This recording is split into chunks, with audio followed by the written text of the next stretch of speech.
banyak tuh perculturean yang akhirnya ngedrop ya akhirnya ujung-ujungnya gitu. Oke, Bet, kita buka gimana? Ayo. Ya, ya. Boleh ngerokok kan ya? Siap. Minum kita ya. Oke, malam hari ini akhirnya kita nyampe. Men, perjuangannya karena cukup keras perjuangan kita nih berarti. Lewat Kemang ditutup. Oh, iya. Terus lewat jalan apa tadi Om?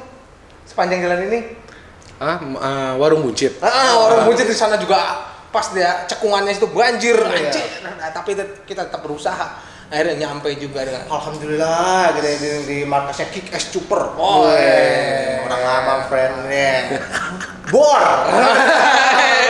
King of Bor. Ini orang lama friend, ada orang yang bros, ada orang yang bos, ada yang kawan, ini Bor. mungkin orang-orang baru taunya Om Vero sendiri saat fenomenal kemarin yang motor warna emas itu. Tapi kita ke belakang jauh, kita udah tahu. Kita nggak, tadi sedikit ngasih kisi-kisi ternyata, historinya tuh, dia tuh sebagai saksi sejarah, juga pelaku sejarah di Jakarta, custom culture ibaratnya, otomotif sih khususnya ya, umumnya ya. Langsung aja kita buka dulu ya. Langsung dari Kick Ass Super di daerah Mampang Perapatan. Asu terlalu urban, salam Jimek, jilatin mikrofon. Emang nggak penting. Kurang begitu important. Langsung dengan Om Verolan. Sehat Om Vero. Yes. Tos dulu dong. Wah. Terima kasih Om Vero sudah meluangkan waktunya malam hari ini, Pak. Wah, Jadi nggak thank you enak. banget itu ibaratnya. Di mana-mana hujan dia tadi juga lagi chill, lo gangguin. Sore-sore enak-enak kan dia lagi chill, lo gangguin. Di mana banjir. Di sekitar kita semua banjir ya. Banjir Om. Belakang banjir. Sono Tendean ditutup. Iya. Tapi di sini tinggi Om ya? Lumayan. Emang terberkahi apa namanya segitiga Mas Kick Ass Super ini. Yang lain boleh banjir, di sini tidak boleh banjir. Bantennya kuat di sini, Bro. Ngomong ini nih, Om Verolan, gue pertama kali lihat fotonya tau nggak di mana? Di mana, Bro? Di Twist bener men, yang pakein kokinya itu, sama Pak Dijering, fotonya anjir. Gue nggak nyangka waktu itu anjir, beneran nih Kick Ass Super yang ini, iya nih anjir, wah anjir gitu orangnya. So kesibukan belakangan ini apa Om? Nyiram tanaman. Serius aja. Enggak juga, itu motor banyak Om. Enggak mungkin tanaman Om. Iya, emang lagi kalau hobi sih emang bercocok tanam gitu. Tapi juga sambil nyiram kembang, kadang-kadang ngeliatin apa yang kurang-kurang kerjaan, jadinya lebih agak seger gitu. Ya ngerjainnya yang alamiah. Botani. Alamiah. Verolan, itu memang nama asli Verolan itu apa? Iya. Nama tongkrongan. Enggak. Nama panggung. Verolan, emang dari nyokap gue yang ngasih nama Verolan. Nama lengkap Om Verolan itu siapa? Verolan aja. Serius? Iya, nggak ada apa-apa lagi. Susah nih naik haji kayak ini. bikin paspor men. Karena tinggal sibuk Iya, paling kadang gue pisah jadi Verolan. Gitu. Oh. Dan waktu gue SMA, guru kimia gue udah bilang bahasa kimia tuh Vero itu kan besi ya, logam lah gitu, len tuh tanah gitu. Dia bilang emang kamu tuh nanti emang urusannya sama logam aja, dibilang gitu sama guru kimia gue. Ternyata nama kan adalah doa, bener. Iya. Kerja bah, kerja. Karena logam-logaman sama iya kadang tangannya main tanah juga. Kalau ntar lu coba lihat telapak tangan Om. Anjing emang beneran. Teman kita kayak di Bali masih keduk aja di tangannya kayak jahe semua. Bener. Gede di Jakarta atau di mana, Vero? Lahir dan besar di Jakarta. Memang Jakarta ya? Di daerah Mampang ini, Mang, dari dulu? Iya, emang Mampang dan sekitarnya. Iya, kecil agak deket di Kebayoran gitu. Cuman pas TK kali ya, udah di daerah Mampang. SD di daerah sini berarti? Iya, udah di daerah sini. TK, SMP di daerah mana?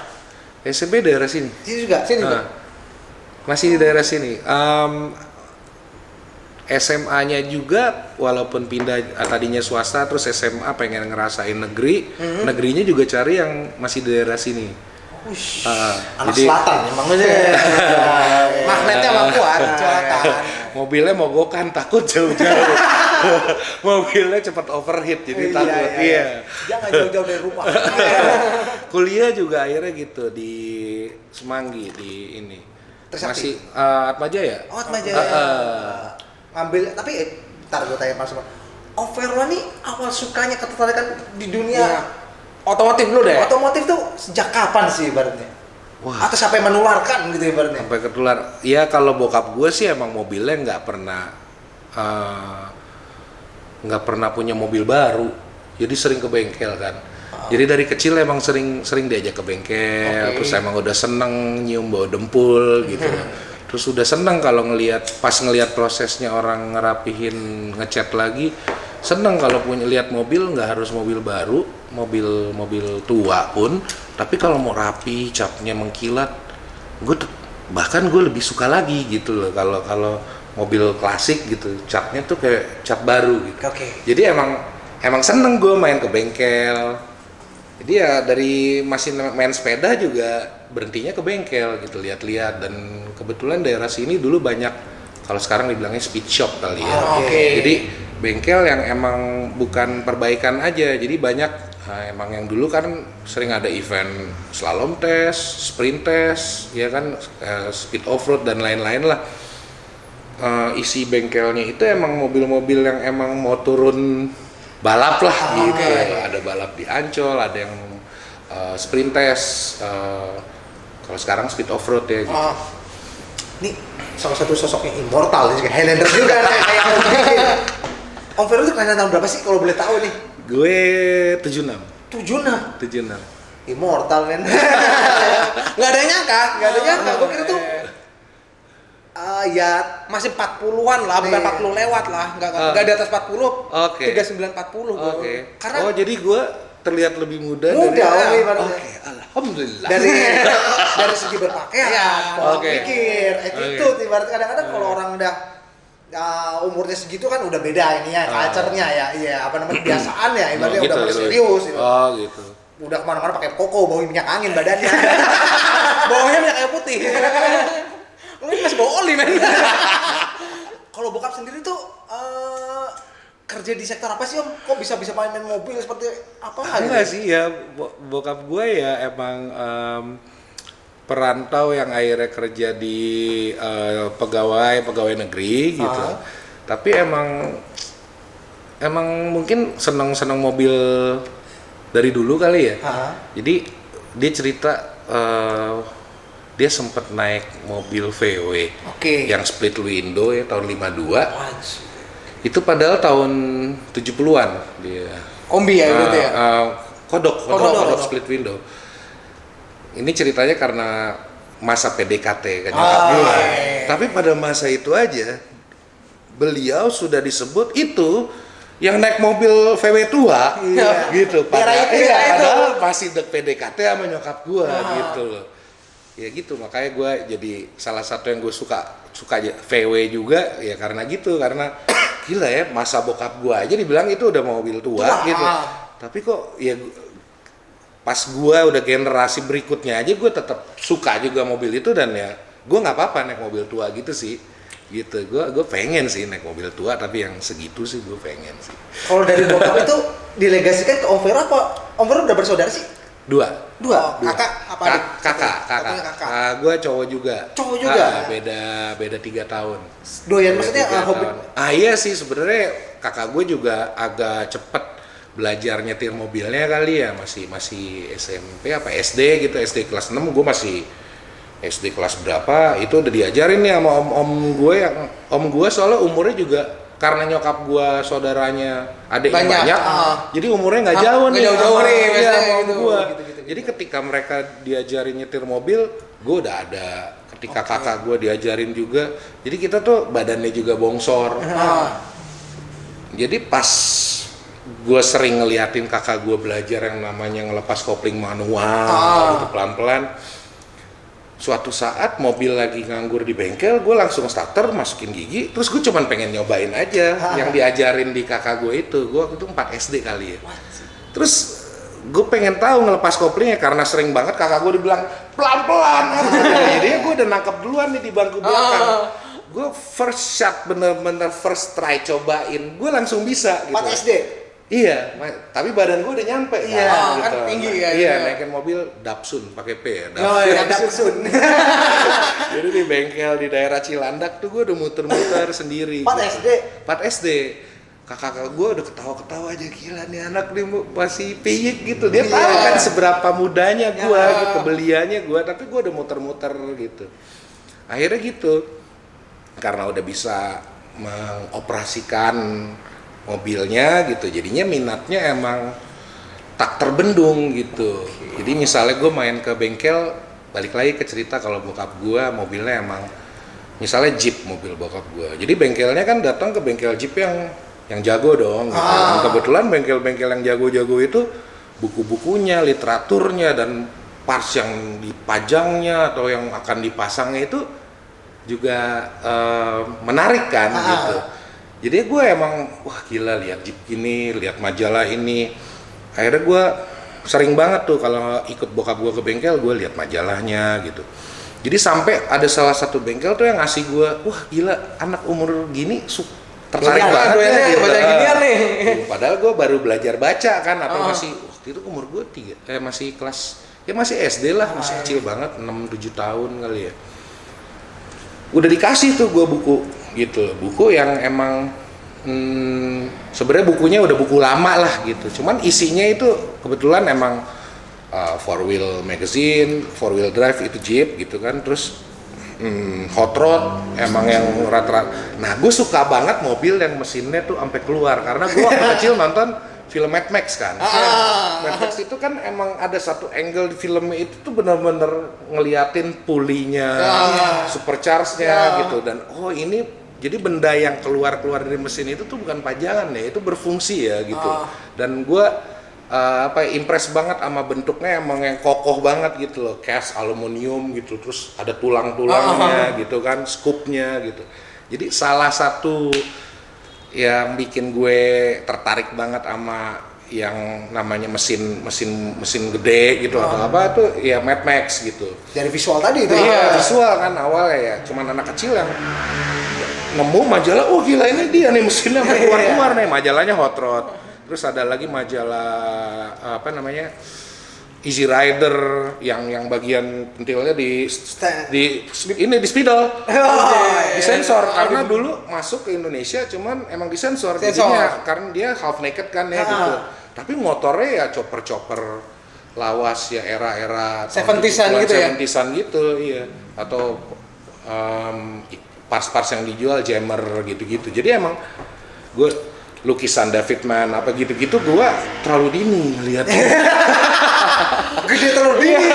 Ibaratnya gua lihat lukisan David Mann dia. Buang poin di karbit. Ibaratnya karbitnya ada majalah-majalah seperti itu ibaratnya. Kalau gawat nih. Iya, jadinya gue pengen banget tuh bisa gambar kayak gitu. Jadi pas ngelihat parts yang ngelihat motor chopper tuh velgnya invader lah gitu, atau bewokan, gondrong lah, apa backgroundnya apa, flame job, tangkinya atau itu Main semua tuh, itu udah terekam gitu loh. Jadi pas udah ngelihat motor di jalanan, pengen belajar naik motor, emang kepengennya sih motor ya bukannya motor mahal atau motor kenceng, motor balap atau motor mewah dan lain-lain. Pengennya emang motor ya itu tuh, yang kayak gitu tuh, yang kayak bikin sendiri itu tuh gitu. Bukan hal yang standar. Chopper, iya, pokoknya emang yang unik gitu, yang emang beda sendiri.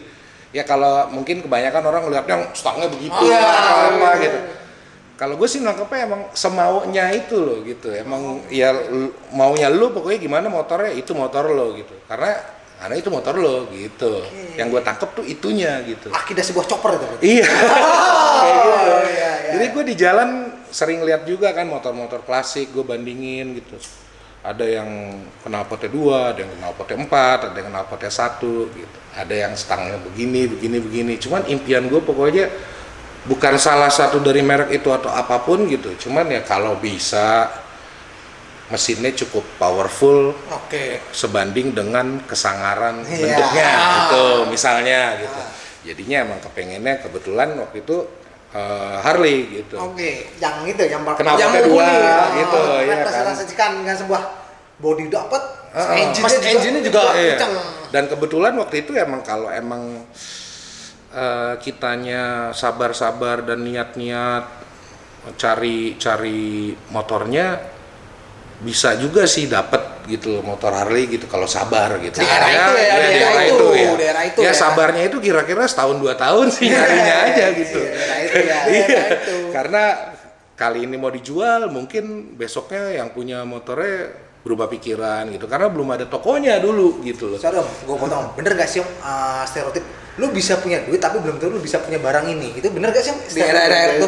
Era itu ya, gue sih bersyukur ngerasain era itu. Duit punya tapi belum tentu lu bisa Ngedapetin barang itu. Iya. Harley atau masih Harley. Iya, dan rata-rata kan yang emang dulu punya Harley juga mikir-mikir untuk jual motornya karena takut nggak dapat gantinya gitu. Karena jumlahnya nggak sebanyak sekarang.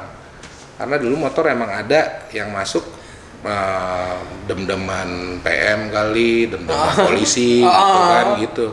Dan motor dari ex polisi juga ada juga yang Jepang gitu kan gitu. Jadi nyarinya itu emang nggak bisa yang hari ini lihat iklan terus ya di iklan aja. Kadang-kadang baca iklan ada yang jual Harley aja udah seneng. Langka tuh ya. Iya langka gitu, baca iklannya di pos kota gitu, jual Harley Davidson segini tahun segini, buka harga segini gitu. Itu ngayal aja udah enak banget. Wah kalau ada duit segini beli nih gitu. Itu di tahun berapa sih Om? 89 kali ya. 89. Gokil. Nah, kalau gue boleh tanya, gue masih kecil sih. Kalau gue potong nih, motor pertama lu itu apa? WL ya motor gue dan kakak gue dan bokap gue ya karena kita Dipakai kepengen bertiga. banget pakai bertiga, cuman karena yang ngulik gue akhirnya ya jadi kayak motor gue. Lu akalin mereka berdua. Bokap gue pengen punya, kakak gue ya pengen naikin juga, cuman sibuk kali gitu. Pacaran gitu, guanya kan banyak waktu kan untuk ngulik gitu. Iya, jadi sore-sore tuh udah manasin Apa tuh WL tahun berapa itu? WLC tahun 52. Warna biru tua. Di tahun 70 Tahun 89. Iya, Udah 89 90 deh ya. udah ngendarin WL ya. Wah, Dan gua nggak tahu tuh kalau nafur di tangan kiri. Jadi gue pikir ya nggak tahu teknisnya sejauh itu gitu loh. Kalau itu setelannya pengapian gitu, gue pikir kendor aja gitu. Ya jadi kan kadang nyala kadang enggak kan gitu, itu random gitu. Jadi emang kalau lagi beruntung nyalanya enak gitu. Ntar jalan lagi tiba-tiba ketarik terus lo mau mati terus pas mau mati ininya jadi gitu, pas digas meledak dar kaget sendiri. Gitu.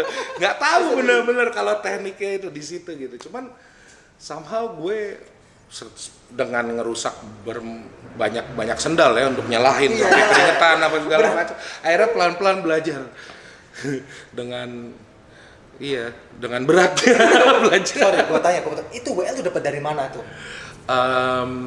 Dulu ada yang emang punya motor, terus kepingin ganti Sportster beliau. Lebih tandaan lah ya. Iya, dia pengen soalnya dulu kalau Sportster, kalau sekarang kali naik motor custom kali ya. Kalau WL tuh emang rata-rata Harley emang naik motor WL gitu. Kalau yang naik 2 glide dulu Dewa. Kalau pendek tuh udah Dewa deh. Itu selebritinya udah diceritain, wah Pak itu punya 2 glide, Pak itu bisa tahu tuh para pemilik motor. Karena di era terbatas yang terbatas banget, langka banget emang gitu. Dan dual glide atau itu emang bukan motor sembarangan untuk ada di Indonesia gitu. Dan ada eranya sudah itu kan ada juga motor yang masuk lewat kapal selam, ada juga maksudnya ya kurang nggak resmi gitu masuk gitu. Iya, akhirnya kan jumlahnya nambah. Akhirnya jumlahnya nambah. Cuman itu setahu gue juga awal-awal tuh pas udah mulai era evolution kali ya, eranya sesudah Terminator, Arnold naik Fatboy, wah itu orang melek nih ya. wow ternyata iya itu sih wow Harley tuh gagah banget gitu, dan emang pasti naikin Terminator gitu, terus mesinnya juga kan lebih gede kan gitu. Terus belt drive gitu kan, primary-nya gede gitu. Itu sih buat yang kita yang udah pernah udah punya Harley flathead WL gitu pun ngelihat mesin Evo pakai belt drive pun juga tetap wow gitu, gitu. Ya. Sempet juga sih ngelihat bener-bener apa ya, ngelihat motor Harley yang generasi berikutnya kita yang masih takjub terus gitu loh. Jadi gue nggak selalu nutup diri gue untuk gue old school, motor gue harus tua apa gitu. Perkembangannya Harley juga gue selalu apa ya, appreciate gitu loh, teknologi apa gitu. Jangan sampai juga Harley ketinggalan cuma kepatok di situ gitu. Sampai situ aja demi mempertahankan klasikalitasnya, original ya. Gitu. Sorry aku potong Om Vero. Tapi kalau di era-era waktu itu, kalau emang dapat barangnya sulit, orang berani gak sih untuk mengcustom di era itu? Kan kadang mikir anjir, barangnya sulit, nggak mungkin gue custom nih, gue potong, gue chop, gue potong-potong. Jarang sih yang berani custom. Kan? Iya. Kecuali ya itu terlalu dini melihat majalah. Kebanyakan kan masih mempertahankan, ibarat ada keranjangnya, mungkin keranjang kulitnya, yang rumbai-rumbainya kan mungkin nggak berani untuk. Nah sayang, itu sih mungkin gue salah kaprahnya main motornya itu emang sebenarnya bukan ya terpaku sama merek atau apa orisinilnya gitu, karena gue emang pengennya kalau bisa knalpotnya naik ke atas sih, kalau bisa jangan 1 lah 2 gitu. Kalau bisa posisinya jangan duduk kayak gini, kalau bisa gimana gitu ya gitu.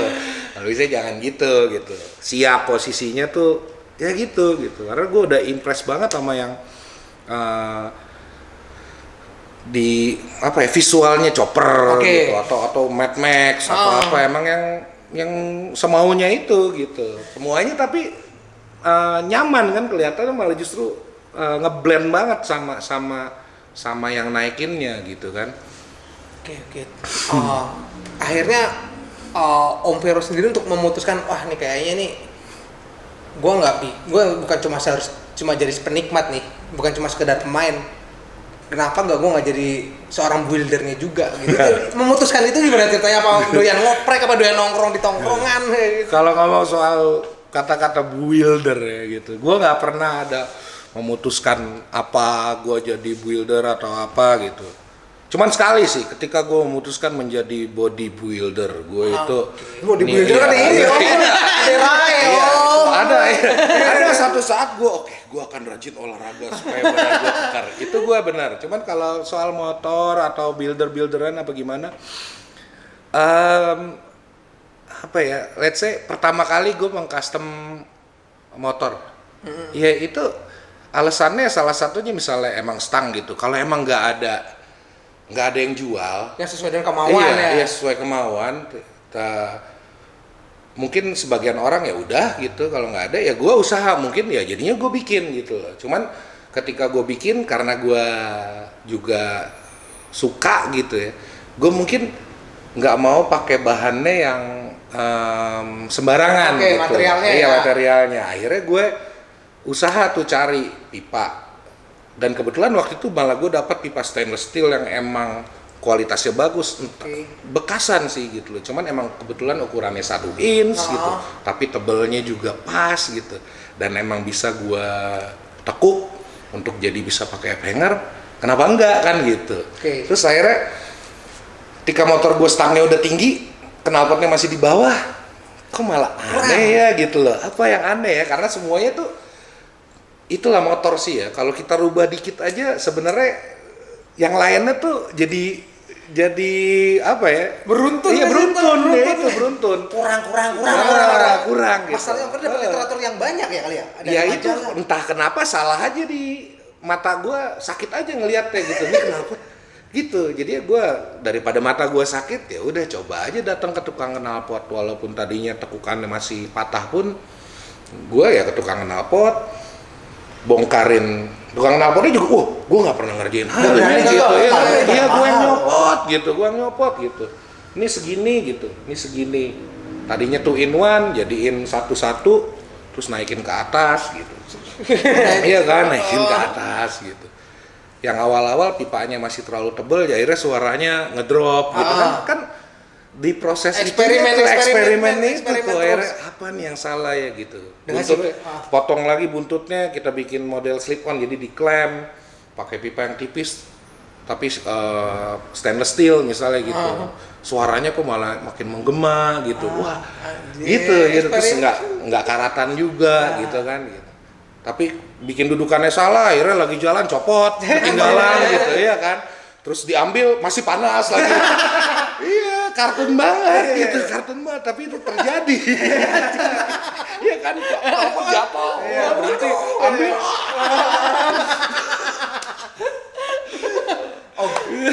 Di era Om Vero kan belum terjun di industrinya kan, maksudnya di perbengkelan itu bengkel-bengkel yang menangani Harley ataupun custom tuh ada nggak sih? Ada cuma dihitung jari sih. Di Jakarta ya? Di Jakarta, dan mau masuk juga takut. Mau masuk kita apa ya? Iya, takut ngabisin waktunya mereka gitu kalau nanya-nanya gitu. Jadi pengennya kalau mau nanya yang kualitas gitu. Berguru dulu, bertapa dulu. Mau datang dulu takut. Dulu ada Mas Panji tuh, namanya Panji Santoso di daerah Condet. Pas datang ke tempatnya, wah, Sportsternya udah karburatornya Weber two throat yang keluar gitu. Catnya udah yang wah gila. Jadi wah kita datang aja udah punya Harley nih gitu. Iya, nggak bisa soto. Nggak bisa sembarangan nih. Iya, nggak bisa soto. Emang wow gitu lihat kenapa karburator udah tutro, catnya udah yang wah bukannya, cuman ngeliatnya kita bukannya wahnya gimana ya, wah gila ya mereka udah ngulik lebih dalam lagi ya gitu loh. Gue baru selevel tukang knalpot bawa sendiri gitu kan, gue nekuk di tukang pagar bikin setang gitu. Iya. Gitu. Tapi tempat ini ternyata levelnya udah gitu. Terus ada juga Eagle's Nest dulu di Fatmawati, ada pickup tua di garasinya, di parkirannya, terus masuk lagi ada chopper yang duduknya ceper, ininya dulu belum suka banget tuh chopper yang high neck banget, tapi gue inget banget gue pernah lihat yang kayak gitu. Terus masuk lagi ke dalam nyari parts nih, dulu gue inget banget shifter operan gigi gue tuh dol, jadi udah bingung nggak bisa ngoper kan gitu, cari gimana ya gitu. Dulu pengalaman di tukang bubut juga, tukang bubutnya mungkin belum yang nyampe untuk bisa bikin kayak gitu kan gitu. Akhirnya datang ke toko gitu yang emang ada partsnya, stok dia beli, pasang motor bisa jalan lagi. Itu ya datang ke bengkel-bengkel itu ya lebih ke situ sih, nyari parts gitu. Yang emang udah kepentok, anjir nggak bisa gua akalin nih. Iya, gitu. bisa diakalin gitu. Atau ya itu ada juga mekanik-mekanik yang waktu itu suka datang ke rumah juga ada gitu. Oh, itu dari sorry gua potong. Itu dari lingkup temannya bokap atau dari kenalan Om Vero atau dari abang? Dari abang nih. Ya pembukaannya bertiga itulah pokoknya kita selalu bertiga. Bokap itu emang bondingnya kita bertiga sih. Emang kita bokap gue emang pengen ya punya anak laki 2 gitu. Terus sukanya yang positif ya. Ya mungkin ya akhirnya dijalanin gitu ke bengkel-bengkel itu. Tapi ya emang akhirnya mungkin yang lebih ngulik, yang lebih nungguin kalau ada mekanik datang gitu. Mungkin gue yang agak rajin kali ya. Tapi kenapa dulu nggak ambil yang ngeband gitu mungkin? Apa? Ngeband gitu Bang. Sempet sih ngeband gitu, tapi ya akhirnya duit buat latihan di studionya buat beli spare part. emang doyannya di ini bete ya. Kayak daripada gue beli gitar, pegang instrumen apa dulu? Drum sempat, gitar juga sempat. Drum. Daripada gue ngupgrade nih gini-gini, gue yang pasti ya. Tapi dulu semenjak itu Om Vero udah pernah punya pikiran gak sih buat ngebikin kerajaan ini? Buset. Lah, punya masa visi untuk situ ataupun iya sih, emang dulu sih pengennya, gue dulu kamar gue yang nggak jauh kayak gini sih. gitu. Emang gue gambar-gambar, emang gaya interiornya kayak gini gitu. Jadi emang ada parts yang sebenarnya cuman ya gue suka aja. Dulu gue nemu di Kampakan misalnya logo-logo yang di sampingnya pickup Chevy Apache atau apa yang dulu tuh dibuang-buang kan gitu. Karena dulu yang ada nilainya ya angkot lah dulu ya gitu, Chevy. Cuman gue suka tuh desain apa ya, emblemnya gitu. Jadi ya gue belinya murah, tapi gue paku di dinding gitu di kamar. Tuh kamar gue jadi ya kayak gitu. Iya. Parts apa, gue suka banget tuh bagian dari inilah pajangan gue itu selalu biasanya gitu-gitu tuh logo-logo atau apa yang sebenarnya parts yang nggak kepake, cuman kalau daripada kita taruh di gudang atau jadi apa malah menuhin malah menuhin, malah kalau dipajang malah jadi ya. Ada teman kuliah gue dulu main ke rumah gue, terus akhirnya lihat kamar gue, terus dia pas buru-buru pengen pulang pengen ngerapiin kamar. Iya, jadi semangat ya. Oh, gue jadi pengen rapiin kamar. Bener juga gitu. Berarti Om Vero bukan tipikal orang yang berantakan ya? Sebenarnya sih ya kadang berantakan juga sih. Dalam arti berantakan kan bukan berarti ini terbukti dari garage-nya, dari bengkelnya aja kan. Berarti ini di sini bengkel orang-orang kebanyakan ya udah kanan kiri kunci tok sebar sih, tapi ini banyak part cuma Om Vero tata bikin kayak wall of fame apa showcase Om Vero di sini. Enggak sih, sebenarnya ada bagian yang emang berantakan. Namanya bengkel pastilah berantakan. Kadang juga kalau kita habis kerja beresin kunci-kunci, wajar lah kalau emang karena niatnya mau lanjutin lagi nanti, kunci-kunci kita tinggalin gitu, bukannya emang biar nggak bingung nyarinya. Cuman ya kalau untuk mikirin space akhirnya kita mesti tetap sih ada bagian yang memang mesti rapih, yang supaya sambil dipajang sambil ya termanage, tertata dengan baik, naruhnya itu bagus kan gitu. Cuman emang kalau emang berantakan sih ada bengkel kotornya gitu. Nah Om Vero, sorry, kalau dari Mas Bingki kan kemarin sempat gue ngajak ngobrol kan, dia basicnya kan kok Om Vero, Mas Bingki kayak tuaan. Sorry gue balik dari Om Bingki ya. Om Bingki. Iya, gue juga jangan dipanggil Om dong, panggil aja Bor. Udah Bor, oke. Nanti gue tanya kenapa Bor? Sorry Bor. Gue kok sama orang yang di atas gue gak bisa manggil yang nyaman gitu mas. Karena di atas lebih itu ada kita menghargai. Iya, gue dari dulu emang Daru udah bawa dari kuliah, gue kurang bisa banget nama gitu. Karena kan kalau zaman kuliah kan kalau udah ke kelasan nih baru anjingnya abang-abangan nih. Dipanggilnya harus mas kalau gitu. Oh mau mas biasanya kan. Iya. Bor. Bor.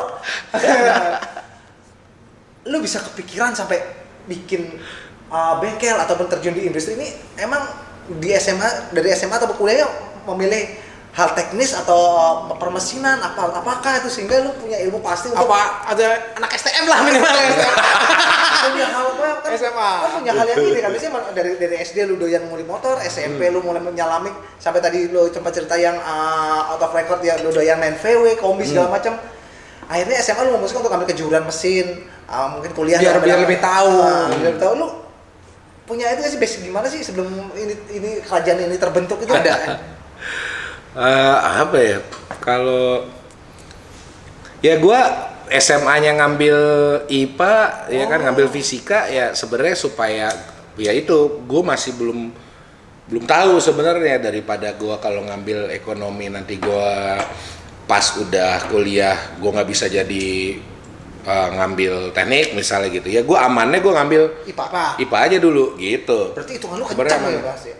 Ya mau nggak mau lah supaya pilihan gue lebih luas awalnya gitulah gitu. Tapi emang kebetulan gue suka gambar juga. Terus kalau di fisika itu kan ada gambar teknik kan gitu ya gitu, gambar yang teknik gitu ya. Gue lumayan seneng tuh gitu. Teknis ya gambar yang proyeksi apa gitu. Gue seneng tuh. Karena ya kebetulan di hobi gue yaitu perbengkelan pada masa itu kadang-kadang kan membutuhkan hitung-hitungan gitu.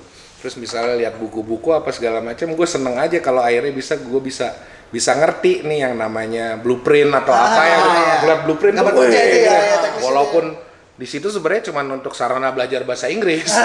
Iya kan kita awalnya gitu. Cuman gue seneng aja kalau emang agak nyampe lah, bisa nangkep lah gitu. Jadi pas gambar proyeksi apa segala macam gue minat. Jadi gue pikir wah, apakah gue akan menjadi seorang arsitek suatu hari nanti gitu. Ternyata gue menjadi artis ya.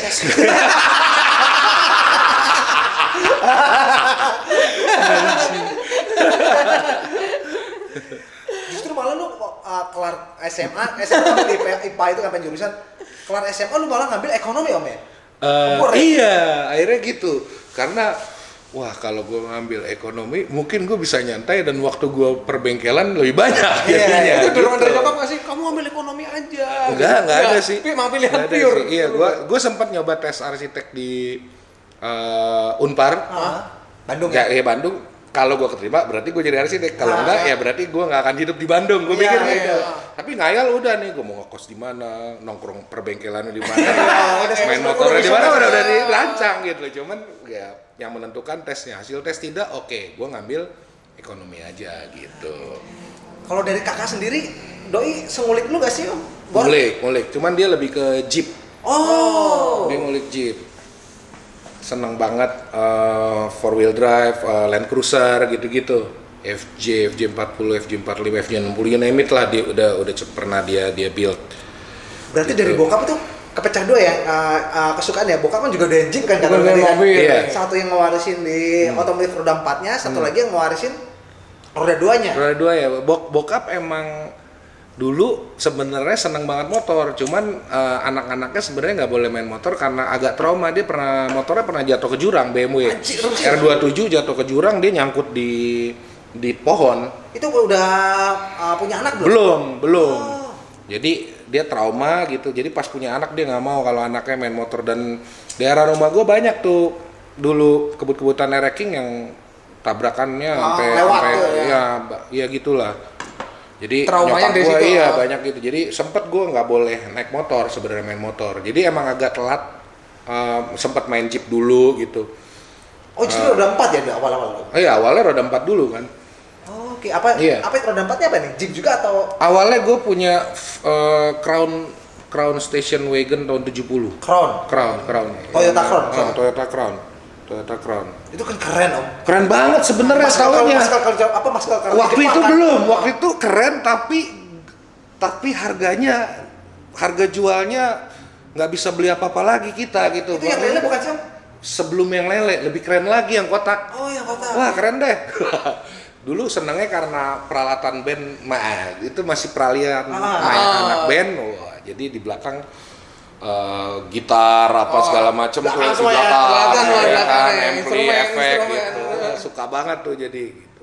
Mobilnya station. Cuman ya gitu dulu juga pengetahuan betulin ya masih SMP kali ya. SMP udah Iya, belinya sejuta. Iya sejuta dulu. Sejuta dulu, Om. Iya. Sejuta dulu, Bor. Bener.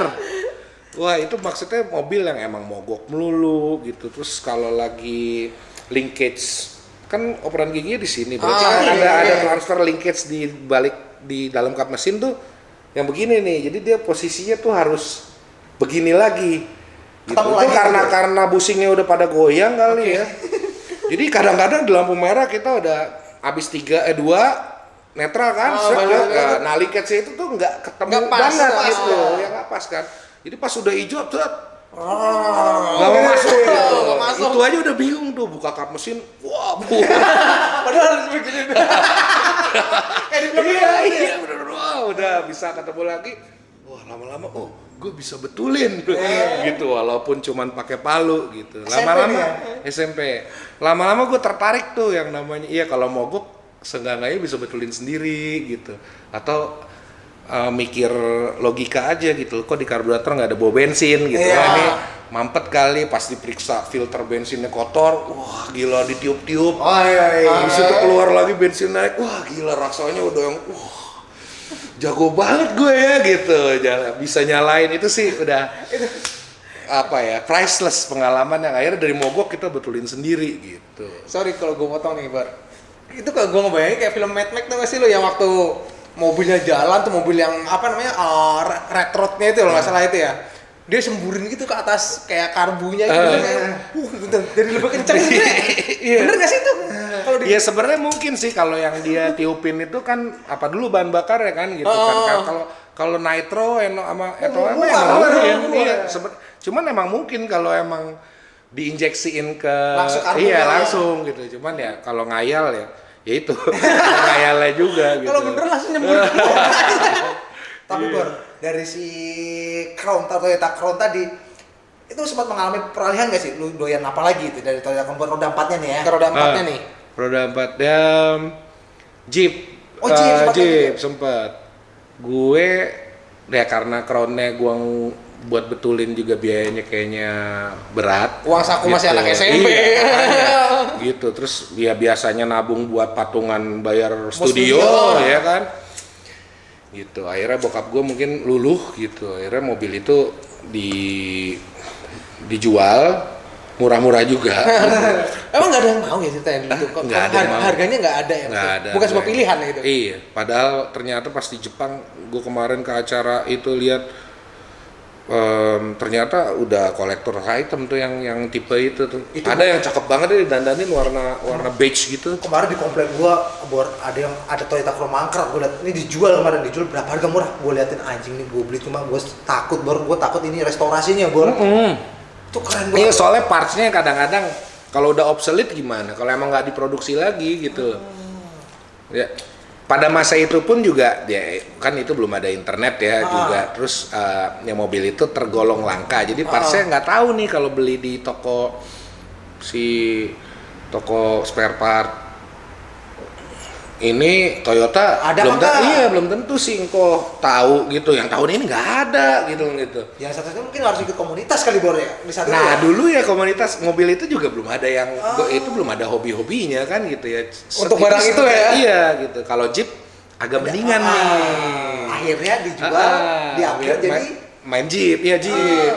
Tapi ya karena keterbatasan dana beli mobilnya juga beli mobil bekas turun-turun sprintes gitu. Jadi nggak ada atapnya, pintunya mobil nggak komplit gitu loh. Tapi mesinnya kenceng. mesin nggak ada masalah nih. Mesin nggak masalah, cuman yang lain-lainnya wah udah nggak beres deh. Pokoknya semuanya bunyi kecuali klakson. Masuk lubang pintunya bunyi, gitu apa. Cuman pas pencet klakson nggak nyala malah justru gitu. Tapi mesinnya suaranya gue udah jatuh cinta dari pertama. Dia udah diganti camnya.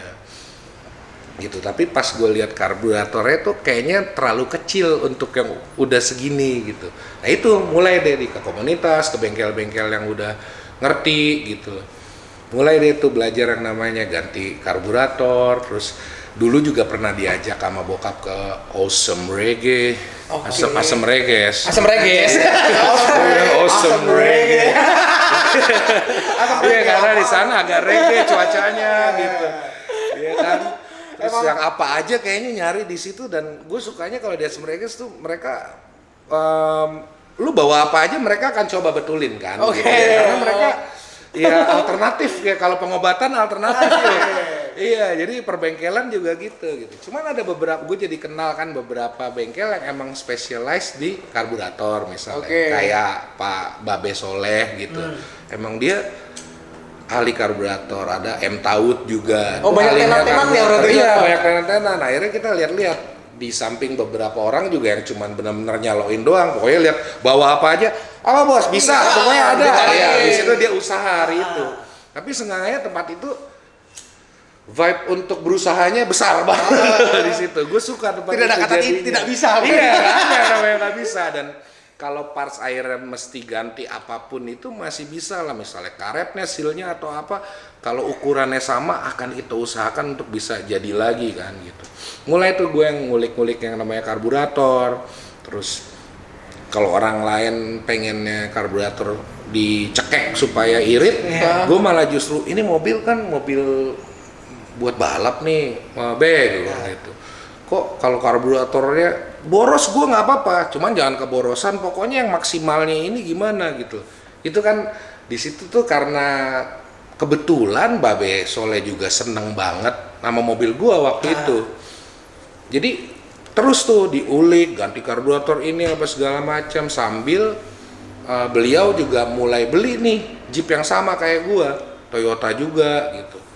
Terus berapa kali kunjungan gua ke sana tuh, kok dia cepet banget nih. Misalnya gua power steering masih ngerubah punya Holden, kok dia punya rapi banget bracketnya segala macam gitu. Ternyata dia beli ex Singapura, benar-benar punya Land Cruiser yang tahun lebih baruan gitu. Jadi benar-benar bolt on bagus, ganti seal lagi yang baru, udah enak banget setirnya, nggak ada kosong-kosongnya apa segala macam. Mulai deh tuh belajar yang namanya berdagang. Bisnis. Boleh kepake. Gitu demi untuk bisa ngebangun custom chopper gitu. Gitu motor sih. udah ada tuh. Nah, itu di masa itu mulai tuh bokap beli WL. Nah, itu cuman ya kondisinya juga ya itu. Kalau dulu beli WL yang bagus banget ya mahal sekali gitu. WL yang terjangkau ya kita mesti siap untuk Iya, harus bisa mengeluarkan budget lebih itu. Iya, ada effort lagi gitu.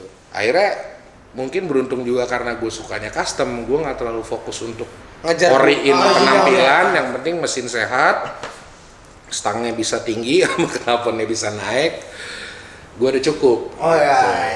Itu di era itu kan SMP SMA Om ya. Ibaratnya model. Itu ada sialan nih orang ini bisa aja nih, maksudnya ada orang yang kayak ngemandang lu gimana gitu ibaratnya. Ini berarti kan masih bocah. Ada sih temen gue sampai sekarang, namanya Sam, dia wartawan otomotif waktu itu. Oke. Jadi karena dia ngerti per otomotifan tentunya, jadinya dia lihat gua gitu, ini anak masih umur segitu lagi dorong-dorong motor, lagi mogok, dia sering banget lihat gua mogok. Akhirnya pas udah kenal, gua kenalnya melalui Jeep sih gitu. Tapi akhirnya jadi temenan, akhirnya sering ketemu lagi tuh di event atau dia di pertongkrongan motor karena sama-sama senang motor gitu. Cuman ada sih beberapa orang yang emang udah lihat dari gua SMP emang udah pengennya gitu. Jadi ya cuman mungkin kalau nggak WL mungkin nyokap gue juga nggak akan setujuin karena dia bilang nyalainnya ya susah, nggak mungkin kebut-kebutan ya. Jadi nyokap gue ikhlas gitu, gue main WL kerjaannya nyala aja. Udah nyala liatin dulu, udah capek liatin aja udah seneng. nyala gitu, ntar matiin lagi gitu. Jadi pas gue ganti Sportster udah sempet nih karena WL udah didandanin juga harganya jadi lumayan karena cakepan kan bisa ganti tuker nama sama Sportster. Alasannya juga supaya nggak capek yang ini udah ada tombolnya. Ada tangan nih. Padahal Sportsternya kenceng banget. Iya, lebih. Iya, jauh banget. Emang beda tipe. Kalau WL kan emang motor perang kali ya. Kalau Sportster ya namanya ya Sportster kan. Itu emang wow, gue ngerasain yang namanya ternyata Harley itu torque, horsepower. Itu gitu. Dan padahal mesinnya tuh simple dan dia nggak gede-gede banget dibanding era itu kan dibilangnya moge ya, motor gede. Yang namanya motor gede banget dulu. Harley nggak ada apa-apanya gedenya gitu. Banyak motor Honda Magna, Valkyrie gede banget lebar. Balki kan motor dulu kan. Tapi yang gue tangkap sih ya karena film juga tuh. Gue dulu nonton film namanya Stone Cold. Judulnya main Brian Bosworth namanya, tahu nggak lo? Rambutnya sebenarnya gondrong dangdut, tapi motornya FXR udah direk, mesinnya performance gitu loh. Terus bannya lebar. Wah, di situ tuh gue mulai jatuh hati sama yang Harley, tapi bannya lebar dong gitu, kayak mobil hot rod aja kan gitu. Karena gue selalu karena keracunannya satu bundel majalah itu isinya ada hot rod, ada In the Wind, ada Easy Rider gitu. Pokoknya majalah-majalah motor, chopper campur muscle car, hot rod gitu. Kalau hot rod kan emang ban belakang lebar, ban depan kurus gitu. Jadi gue ngeliat benang merahnya antara dua itu selalu gitu tuh, ban gede, wah gila. Jadi emang pengen banget tuh gimana caranya gue modifikasi Harley, tapi ban belakangnya emang lebih lebar daripada motor-motor Harley lainnya. Nah itu mungkin tuh proses mulai modifikasi tuh yang agak lebih berat di situ tuh, mulai agak serius gimana caranya Sportster gue pakai ban lebar. Ini udah kuliah ya berarti ya? Ya udah kuliah, awal kuliah itu tuh. Dan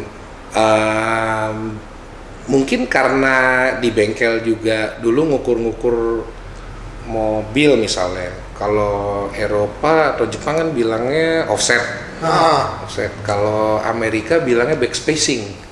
Terus kan gue harus terjemahin ya, backspacing itu maksudnya apa nih? Kalau offset kan sekian-sekian. Oh, backspacing itu tuh jarak dari yang nempel pelek, yang bautnya yang tempel itu sampai ke paling dalam gitu kan. Oh, ini mau ngukur seberapa bebasnya nih ke dalam spakbor gitu. Karena kan dulu ada toleransinya supaya ngejar ban-ban lebar kan dulu gitu. Jadi dulu belajarnya dari mobil, ngukur-ngukur, terus juga mungkin ada pernah dikasih tahu gambar teknik juga, tahu yang namanya harus siku, ya kan, harus kita pakai yang namanya jangka, yang emang jadi jaraknya walaupun geser pun tetap segitu gitu. Jadi nalar untuk berani modifikasinya itu jadi ada karena yang gua udah bekel nih iya pokoknya nih ban muat deh di sini gitu, nempel aja dulu nih motor gitu. Jadi mungkin kalau orang lain dulu mager kali untuk custom modifikasi begitu, gue mungkin gue untuk ngeliat aja bannya nempel di motor itu gue rela untuk ngedongkrak, bongkar roda belakang, copot rantai dan lain-lain untuk demi ngeliat dulu nih, wah nih nempel nih di motor ini. Jadi itu bener-bener apa ya, otodidak kali ya, bener-bener gue muter otak gimana caranya ban ini nempel tapi bisa berfungsi kan gitu. Karena kan kalau Harley terbatas kan rantainya ke belakangnya itu emang jaraknya segitu. Kalau kita pasang ban segini standarnya emang nggak akan kena rantainya sama ban. Tapi kalau ban lo lebarin kan rantainya jadi kena sama ban kan, nggak mungkin bannya kita bolongin kan gitu. Iya kan, berarti ada yang mesti digeser kan. Nah itu gesernya itu untuk yang bisa jalan dan bekerja dengan normal tuh gimana sih gitu. Apakah cuman sekedar gearnya aja kita bikin monyong gitu, ya kan, supaya geser, offset misalnya gitu. Cuman ada juga kan kalau udah terbatas yang di offset mungkin yang lain-lainnya, koplingnya mungkin harus digeser apa gimana gitu. Di situ emang akhirnya gue mesti muter otak gimana caranya motor gue bisa pakai ban gede gitu. Gimana caranya? Dan akhirnya bukan sekedar ban gedenya nempel, apa yang membuat kesannya ban lebih gede lagi. Wah, spakbornya tuh bener-bener senempel-nempelnya gitu. Terus akhirnya kalau rigid itu kenapa ya ban segitu aja kelihatan penuh banget, karena dia nggak ada shock breaker ya di kiri kanan. Di gua nggak ada. Iya kan, karena nggak ada. Terus spakbornya nempel banget, kesan rapatnya itu semua yang bikin. Jadi sebenarnya ternyata nggak harus gede-gede banget sebenarnya gitu. Cuman itu pun prosesnya gue untuk kebayang itu akhirnya lama banget karena gue udah jalan dari ban awalnya 150, 160, 180, 200, 240, 230 ada sempat 230 yang tebel, gede banget, 240, 250, 280, 300, 330 gue lewatin langsung 360 yang terlebar di dunia waktu itu. Gitu. Itu tuh gue nggak berhenti tuh karena gue suka banget eksperimen ya? Sama muscle car, hot rod gitu. Emang kalau ban lebar belakang itu ya diimbangin sama mesinnya juga ya gitu. Gue nggak suka motor yang pakai ban gede tapi mesinnya keberatan untuk ngangkat ban gede. Jadi biasanya kalau udah mesinnya makin gede lagi, bannya lebih gede lagi gitu. Nih. Karena emang berasa juga kalau lo pakai mesin kegedean, bannya kekecilan, lo overpower jadinya kan. Di tempat, muter di tempat kan gitu. Kekecilan ban emang tapaknya traksinya kurang ke aspal. Jadi sebesar apapun horsepower kalau traksi lo kurang ya sama aja buat apa gitu. Jadi gitu, sama emang gue senang kebut-kebutan liar juga, balik lagi.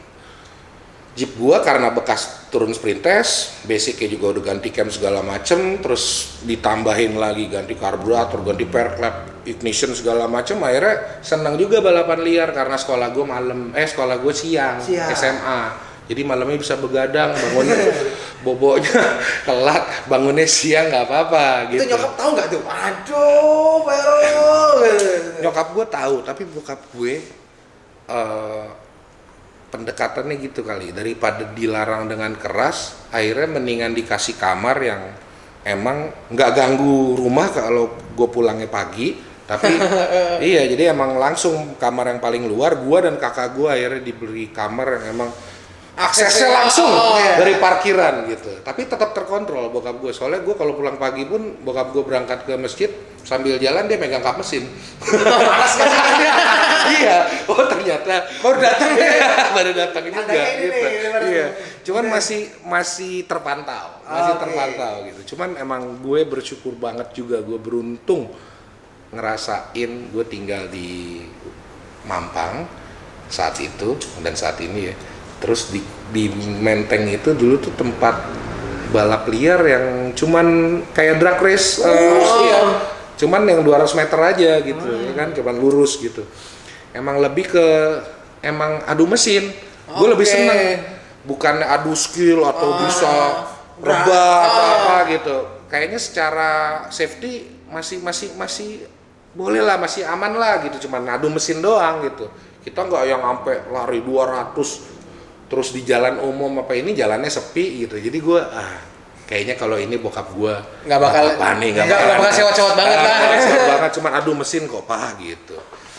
Jadi di situ juga ya SMA kelas 1 tapi sekolahnya siang. Jadi ya malamnya bisa begadang. Iya, bisa begadang. Bangun agak siang sedikit nggak masalah. Iya, dan di situ gue ngelihat wah itu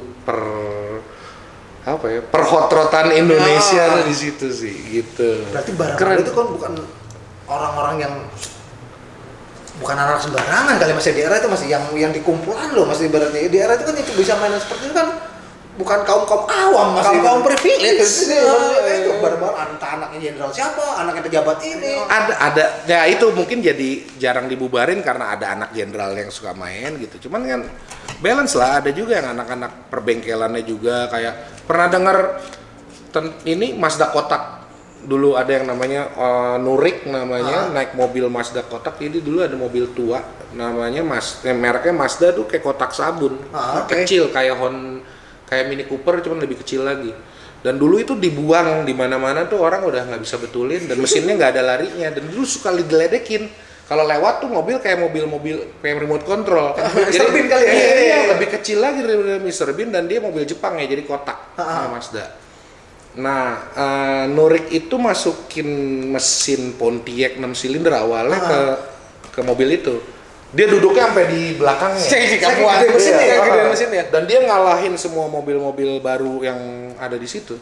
Ya mobil-mobil Mazda yang terbaru dulu yang lampunya ciluk Mbak. Astina namanya. Astina. Iya. Itu dikasih fur sama dia. Astina aja ada ngecit. Nah, dia baru tuh. Sikat Nah, gitu. Karena mesinnya itu juga. Ya. Iya, karena gitu. Jadi emang mesinnya lebih gede daripada bodinya, lebih enteng gitu. Power to weight ratio kan gitu.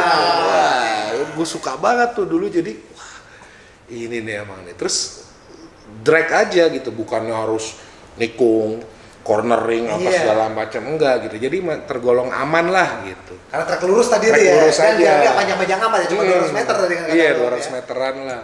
Nah, di situ mobilnya juga beragam, ada yang VW, ada yang Toyota Starlet, yang kenceng juga. Banyak legendnya lah di situ lah gitu. Dan gue yakin sampai sekarang masih main sebenarnya. Gitu, cuman mainannya aja beda gitu. Iya gitu, cuman vibe nguliknya itu tuh yang masih gue ada, rasain di situ tuh orang nasi gila itu gue rasa ditemukannya itu di Menteng itu awalnya. Gue yakin banget sih, bukan gue rasa, gue yakin banget karena di situ kan anak-anak jarang pulang semua kan, jadi kangen rumah, makanannya tiap hari nasi goreng mulu, bosen gitu.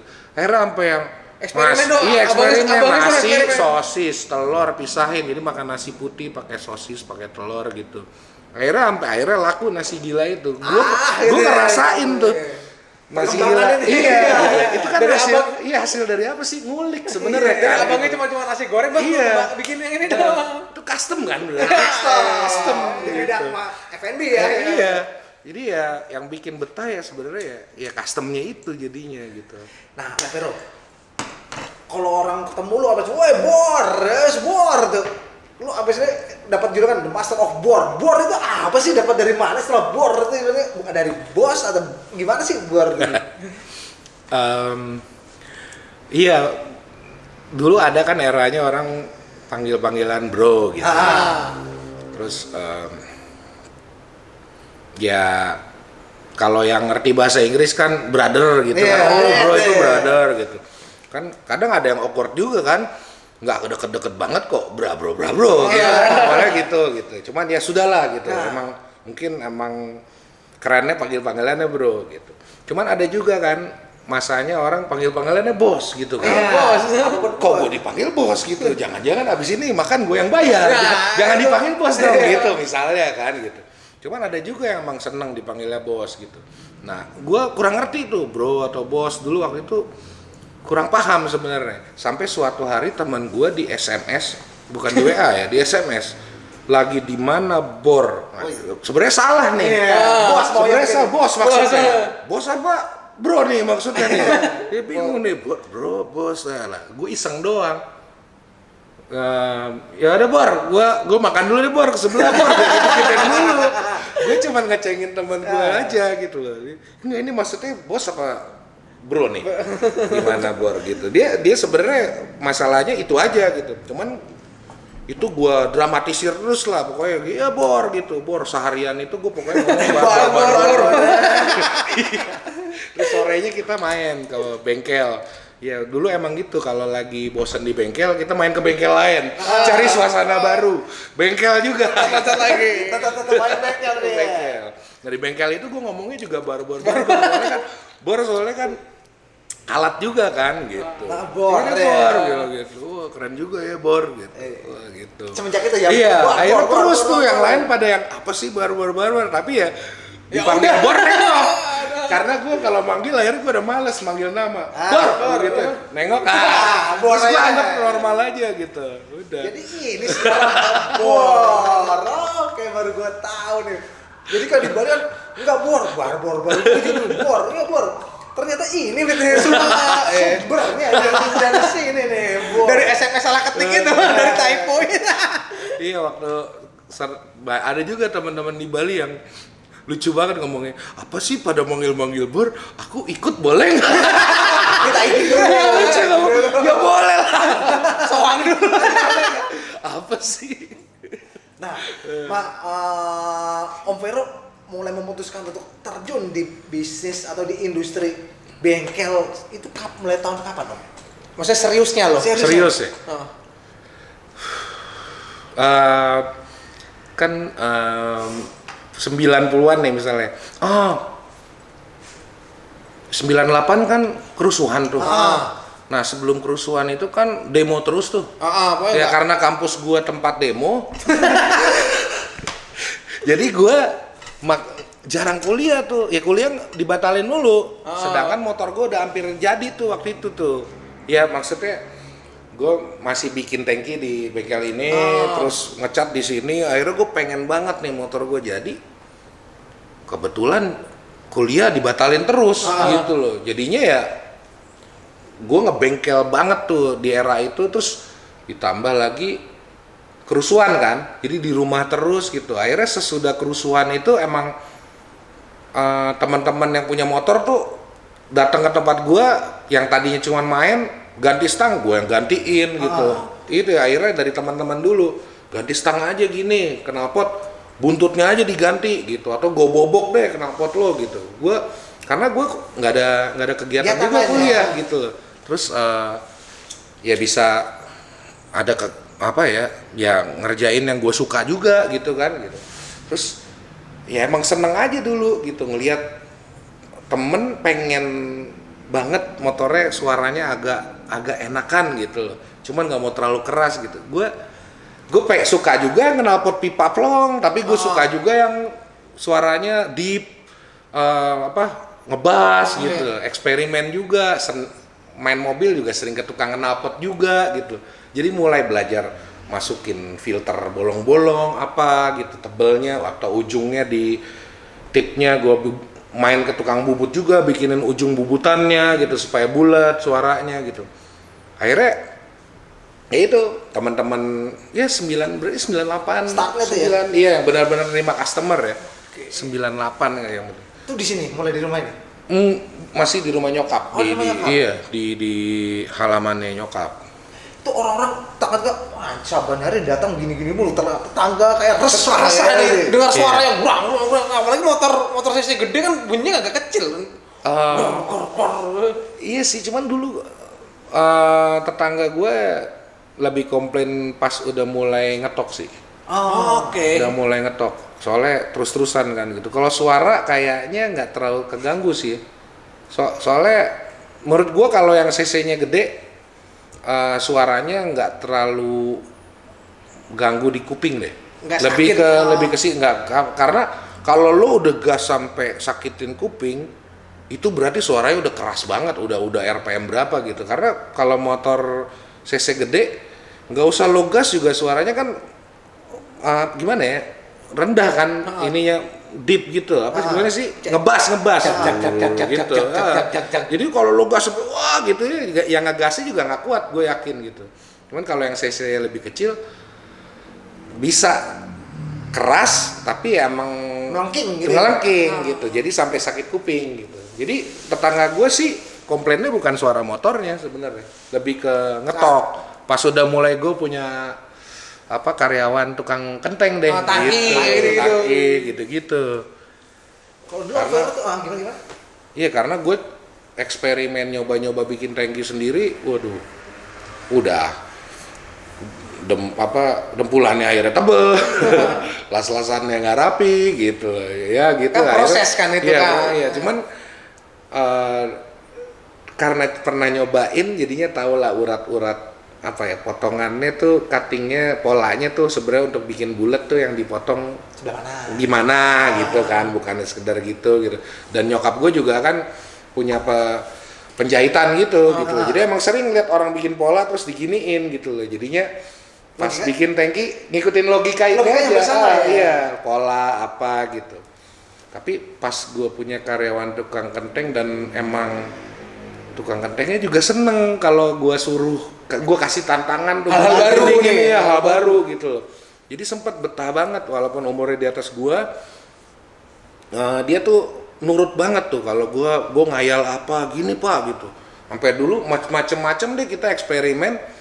Di situ gue belajar ternyata nggak harus gue ngerjain semua sendiri gitu ya.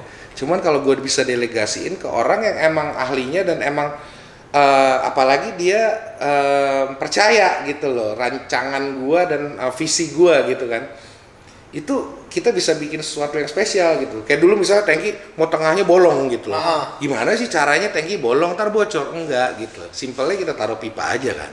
Kita taruh pipa, kita tangkinya dibolongin pas pipa, ujungnya kita las. Jadi walaupun lo bisa lihat tembus tangkinya, tapi kan bensinnya nggak bocor kan gitu. Itu kan keliaran ide dari gua yang punya bengkel kali gitu, cuman mau dikerjain sama tukang kentengnya dan sebentar doang itu ngerjainnya, setengah hari bolong tangkinya. Iya kan gitu. Jadi gua kita eksperimen lagi nih, nanti lubangnya multis cross misalnya gitu. Kita bikin dulu kan gitu dari plat gini, tapi panjang, lebihin dulu, tangkinya bolongin persis gitu, masukin baru kita las. Gila, tada. Bolongnya bentuk multis cross gitu, tapi lo bisa lihat tembus gitu.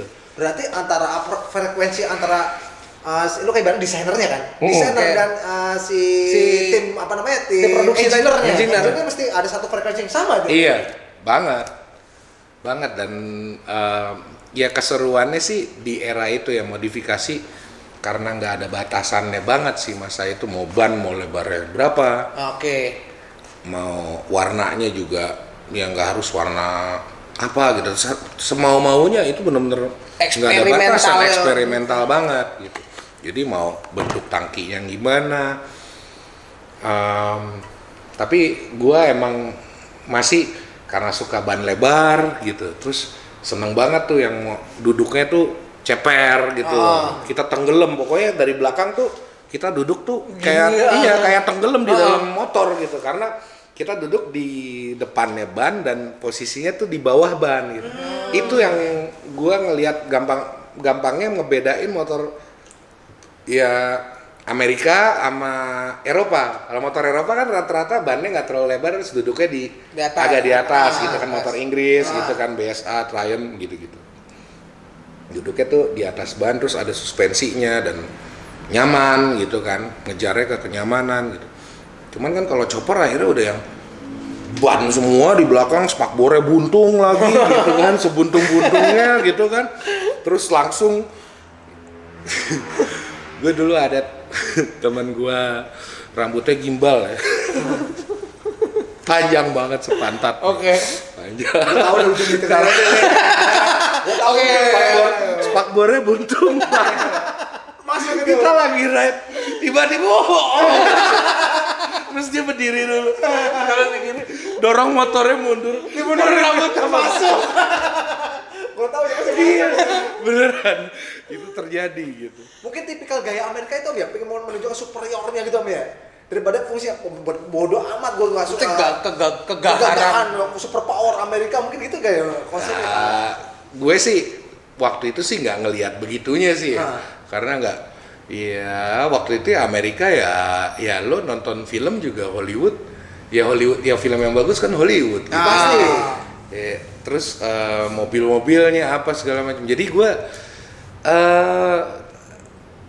kalau soal ban-bannya lebar apa segala macam gue ngelihatnya karena mesinnya kan gede gitu. Iya. Kalau mesin lo gede, bannya kekecilan, ya itu tadi overpower gitu. Cuman nggak ngelihat sampai ke situnya sih sebenarnya. Berarti lu lebih suka apa namanya culture Amerika itu Om ya? Kalau lagi ngulik motornya atau mobil Amerika ya Secara ya, style iya mesti lihat ininya juga kan, historinya juga kenapa okay. gitu. Dan nggak semuanya produknya Amerika culture-nya sama persis kan gitu.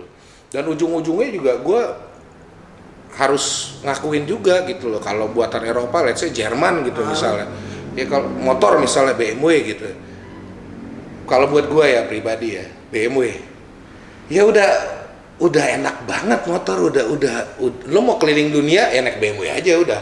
Buat kenyamanan, kenyamanan ya. Kenyamanan, enggak bentuk juga apa segala macam. Kalau gue punya BMW kayaknya nggak gue custom deh gitu. Barang jadi iya, deh. Iya.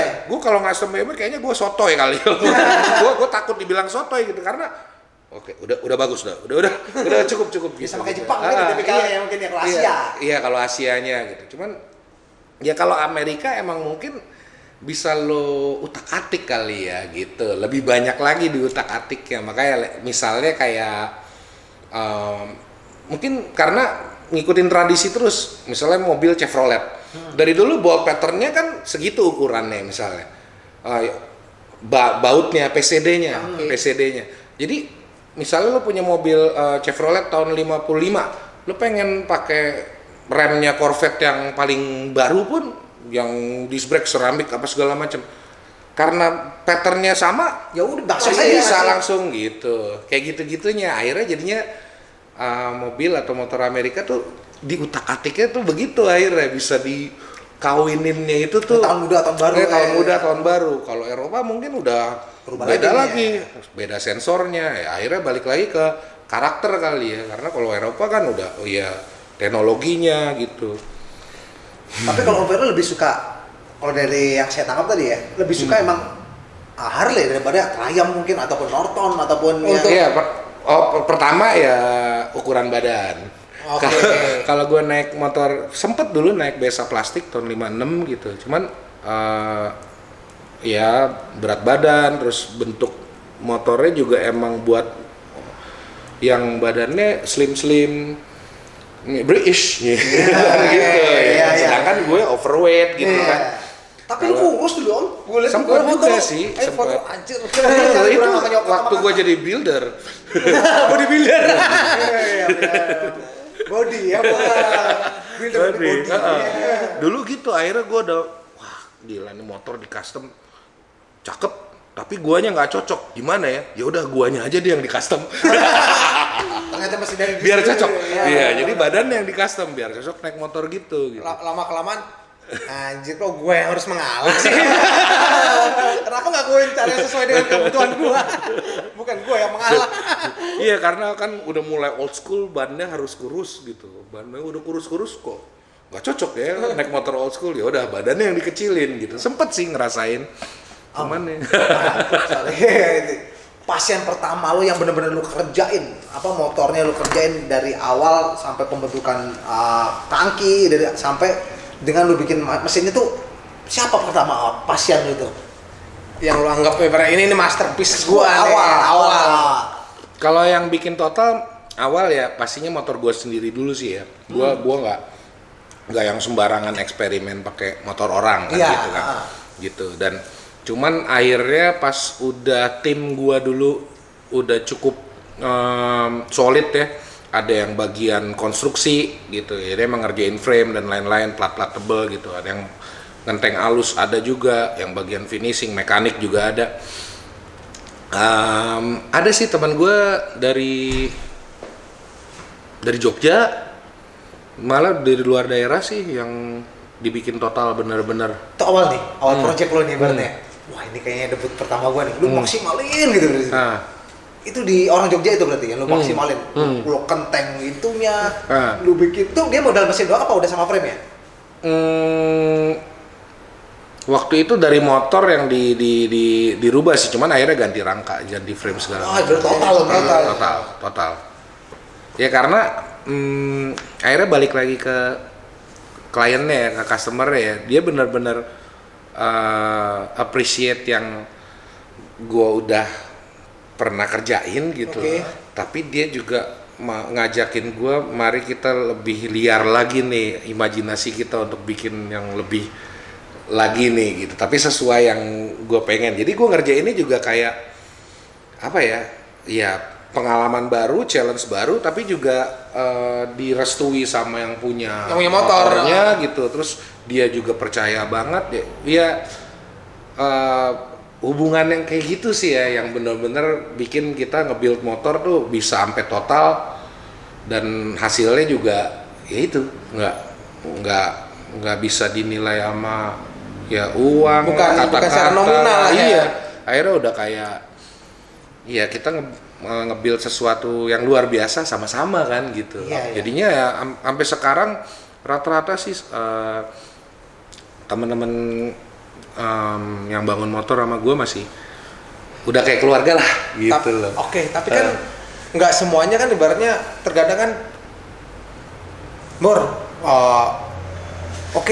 budget gue dipentokin segini ya, kan terkadang kan nggak semuanya yang ibaratnya yang open budget gitu, open budget bebas gitu kan, terkadang kan gue pentokin sampai segini kan, akhirnya kan lu kan berpikir plus anjir nih, kalau gue berpikir liar pas ini over budget nih, akhirnya kan mau nggak mau lu harus berpikir liar untuk nge-build sebuah karya. Iya, menurut gue sih normal banget ya, asal konsekuen lah. Klien customer ya, kalau emang sesuai budgetnya ya mesti konsekuen juga, nggak bisa nggak berharap lebih ya. Iya, nggak berharap lebih. Ekspektasi lu jangan terlalu yang ketinggian ya. Iya gitu ya, banyak juga ya, misalnya kalau udah over ekspektasi tapi pendanaannya juga maksudnya dipentokinnya segini. Iya kita ya susah gimana juga. Soalnya kan kalau gini kan jadinya bukan motor lagi, jadi ini jadinya kan udah kayak karya seni. Bukan cuma sekedar motor yang lu pakai hadiah gitu. Ibaratnya ini kan karya seni, ibaratnya nominalnya pun bisa tidak terhingga ibarat kalau mau karya seni kan bornya kan. Belum lagi ini kan bahkan semua barangnya ini tidak, kadang-kadang bahkan sebagian besar tidak ada yang lu belajar di aftermarket, ibaratnya lu bikin sendiri kan, lu custom sendiri. Lu triknya itu gimana sih Bor? Ibaratnya lu lihat aja dulu nih, gua kasih konsep bla bla bla bla bla bla, apa ini budget berapa nih, ini gini trik lu tuh gimana sih untuk mengatasi hal seperti di awal gitu. Apa lu kasih visi ini kayak begini keren nih, lu jualan dulu semua hal oke-nya baru lu bikin tuh motor, atau lu pentokin sampai di budget itu berapa, gimana Bor kalau buat secara teknis dan secara keuangan itu? Iya, emang benar-benar mesti komunikasinya benar-benar lancar ya. Kalau emang udah yang special build kayak gitu, sama ya balik lagi sih, emang kliennya mesti konsekuen aja sih sama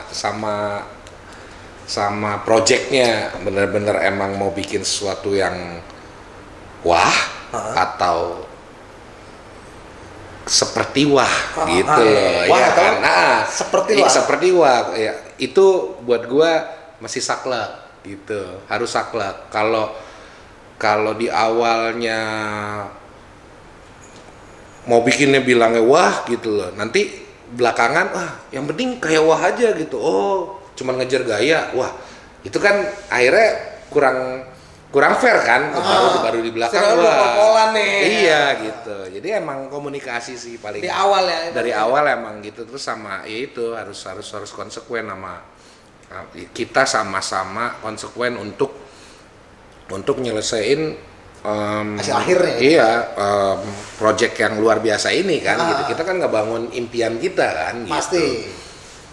Berarti mesti ada satu sesi lagi untuk sampai mana batasannya itu ya. Iya. Tapi kan kadang-kadang ada budgetnya berapa, open budget, tiba-tiba motor jadi nih, berapa nih? Tagihan sini, segitu. Anjir. Lu pernah mengalami customer seperti itu nggak sih, Bor? Kan dalam dunia bisnis kan pasti ada lah hal seperti itu. Kita ngomong dalam dunia bisnis. Ya kan? pasti ada lah, nggak cocok kayak gitu-gitu ya. Cuman ya pasti masih bisa diselesaikan lah. Iya kan, masih diselesaikan. Terus juga alhamdulillah sih lebih banyak yang konsekuen sama di awal kayak gitu. Iya. Gua kira ibaratnya, Bor ini nggak segini harusnya, Bor. Oh ya udah, gua pangkas paruh, knalpotnya segini lu potong jadi 1/4. Dapatnya cuma segini ya, namanya. Iya. Akhirnya kan balik lagi kan, orang ada yang ngelihat knalpotnya kalau panjang berarti mahal, kalau pendek tapi ya lebih murah gitu. Karena materialnya lebih iya, sedikit. karena material lebih dikit, tapi yang lebih pendek misalnya stainless steel, kalau yang panjang besi di chrome gitu. Cuman kan kalau kliennya ngerasa lebih ngerti daripada kita, ya udah susah lah kalau kayak gitu, ya kan. Akhirnya balik lagi, nyampe apa enggak gitu kan. Akhirnya balik lagi kalau emang customernya emang tahu kualitas dan emang dia kayak cerita gue tadi, teman gue itu appreciate apa yang gue udah kerjakan dan dia percaya banget gue emang pakai kualitas segini makanya harganya mahal gitu. Gue pakai parts yang harganya sekian karena emang rare misalnya, karena emang jangankan lo bisa beli di eBay atau di mana gitu loh, emang nggak ada barangnya gitu loh, nggak tiap hari ada yang jual gitu. Jadi benar-benar barang-barang yang rare gitu, tapi dipasang di motor yang eranya sesuai eranya lagi gitu. Kan nggak semuanya motor misalnya tahun 70-an gitu loh, main pasang aja partsnya ini pokoknya yang paling mahal, tempelin gitu, semua parts yang paling mahal gitu. Ya itu udah beda bahasa sebenarnya. Udah beda bahasa, ya nggak akan nyambung sebenarnya gitu. Ini udah habis berapa nih gitu? Iya gitu, bukan soal mahal-mahalan, bukan kan, spare part juga. Ini yang gue jual adalah sebuah konsep gua gitu ibaratnya. Terus tujuannya bikin motor buat apa juga kan beda-beda, macam-macam.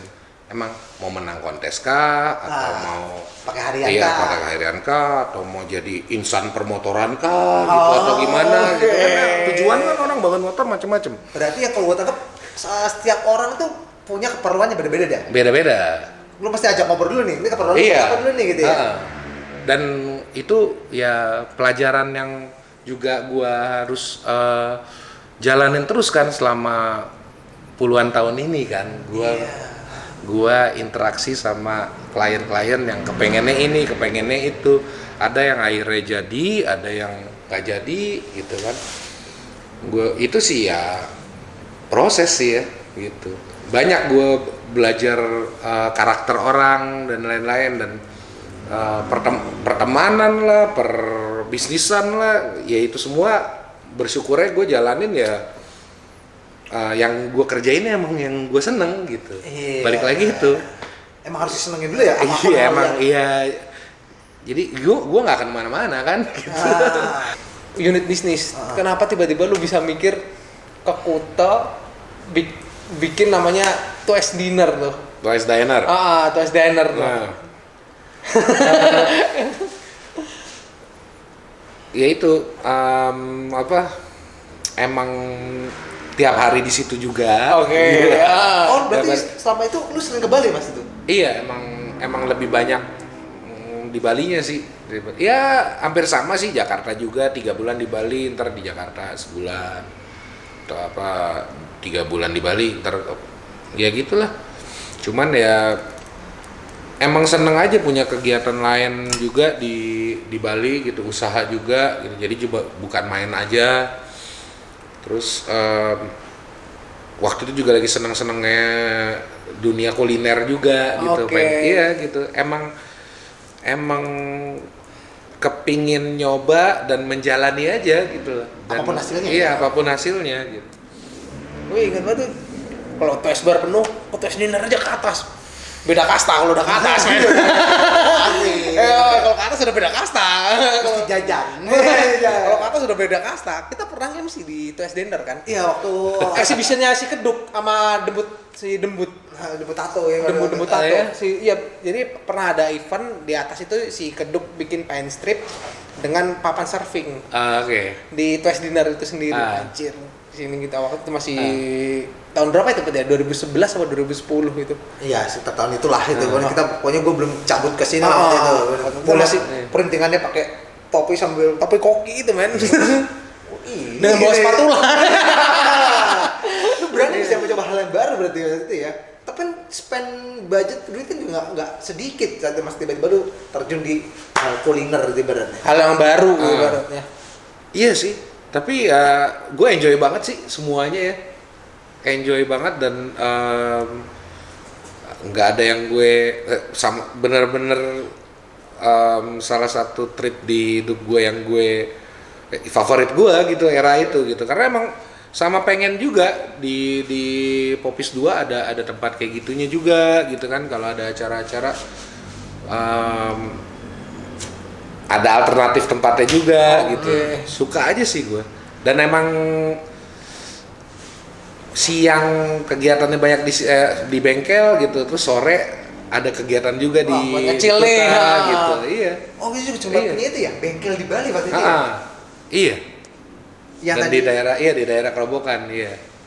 itu jauh sebelum seramai sekarang berarti kan? Sekarang sih udah enggak. Nggak, maksudnya era itu sebelum seramai sekarang maksudnya. Oh, daerah situ. Iya sih.